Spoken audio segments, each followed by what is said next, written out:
વડોદરામાં વર્ષ 2022થી corporation parking policy એ અભેરાઈ ચઢી। સરકારમાં મંજૂરી માટે મોકલેલી પાર્કિંગ પોલિસી ધૂળ ખાઈ રહી છે। પાર્કિંગ પોલિસીને અમલ ન થતા લોકો આડેધડ વાહન પાર્ક કરી રહ્યા છે।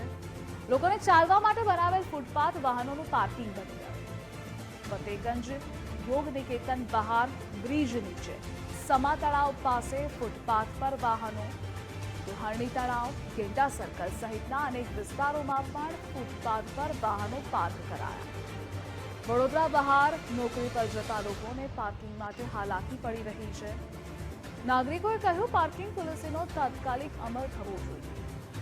વાહન પાર્ક કરવા અલગથી પાર્કિંગ પ્લોટ કે જગ્યા ફાળવવી જોઈએ।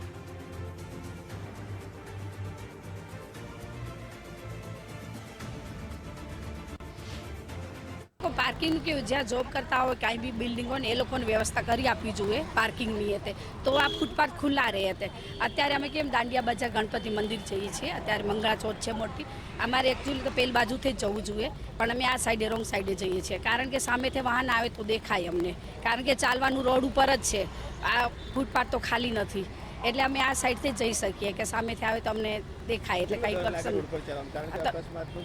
બીક રહે છે ને, ચાલતા લોકોને ગાડી પાછળથી ધકી જાય છે એટલે અમારે રોંગ સાઈડે જવું પડે છે। અમારા જેવા ઘણા લોકો હોય છે કે જે ચાલીને જતા હોય કે એ લોકોને કેવું હોય કે અમારે જવાને કે ખુલ્લો રસ્તો હોય તો આસાનીથી જઈ શકે। આમ રોંગ સાઈડથી અમે અત્યારે રોંગ સાઈડથી ચાલી રહ્યા છે કે સામેથી ગાડી આવે તો આપણને દેખાઈ શકે, આમ પેલી સાઈડ જતા રહી તો કેમ પાછળ કોઈ આવે તો આપણે કાંઈ ઈજાગ્રસ્ત ના થઈ।